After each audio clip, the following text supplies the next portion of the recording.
কোনো কিছুকে নিয়ে এত বাড়াবাড়ি করাটা ঠিক নয়। আর আমি এই কথাটা কেন বললাম যে কোনো কিছুকে নিয়ে এত বাড়াবাড়ি করাটা ঠিক নয়, সেটা আমি তোমাদেরকে বলছি। তার আগেই সবাইকে বলে নিই হ্যাপি নিউ ইয়ার, নতুন বছর যেন সবার ভালো কাটে। এবার মেন কথাটা বলে দিই যে আমি কেন বললাম যে কোনো কিছু নিয়ে বাড়াবাড়ি করাটা ঠিক নয়। তোমরা এখন ফেসবুক খুললেই দেখতে পারবে সেই রানাঘাট ভাইরাল হওয়া জায়গা চাপড়া। তোমরা যেরকম চাপড়ার ভিডিও দেখে নিয়েছো ফেসবুকে, ঠিক তেমনই আমরাও দেখে নিয়েছিলাম ফেসবুকে চাপড়ার ওই ভিডিও। তাই দেখে আমরাও আর দেরি না করে সোজা চলে গেছিলাম রানাঘাট চাপড়া। তোমাদেরকে বলে দিই তোমরা এই চাপড়াতে কি করে আসবে। তোমরা ট্রেন ধরে সোজা চলে আসবে রানাঘাট, আর রানাঘাট স্টেশন থেকে বেরিয়ে যে কোনো টোটোতে উঠে বলবে যে চাপড়াতে যাবো। টোটো ভাড়া এক একজনে 35 টাকা করে নিয়েছিল। আর এখানে এখন ঢুকতে কোনো টাকা লাগে না, তোমরা ফ্রিতেই যেতে পারবে। আর ঢুকতেই দেখো এখানে কত ফুল বা ফুলের চারা গাছ, তোমরা এখানে অনেক কিছু পেয়ে যাবে, তোমরা নিয়ে ঢুকতে পারো বা তার ভেতরেও তোমরা পেয়ে যাবে। আর এখানে দেখো লাইন ধরে অনেক খাবারের দোকান বসেছিল।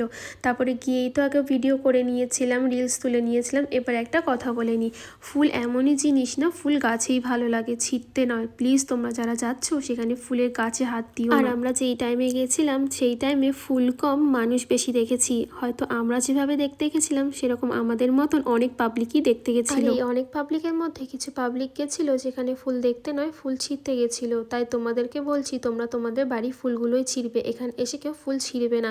ফুল এমনই জিনিস, প্রথমেই বললাম যে ওটাকে গাছেই ভালো লাগে দেখতে। আর যদি তোমাদের ফুল নেওয়ারই হয় ওখানে কিনতে পাওয়া যাচ্ছিল বা কিনতে পাওয়া যাবে, তোমরা যারা পরে যাবে ওখান থেকে কিনে নেবে। আর এটাকে ভাপা পিঠে বলে, তোমরা কে কি নামে বলো এটাকে প্লিজ জানিও।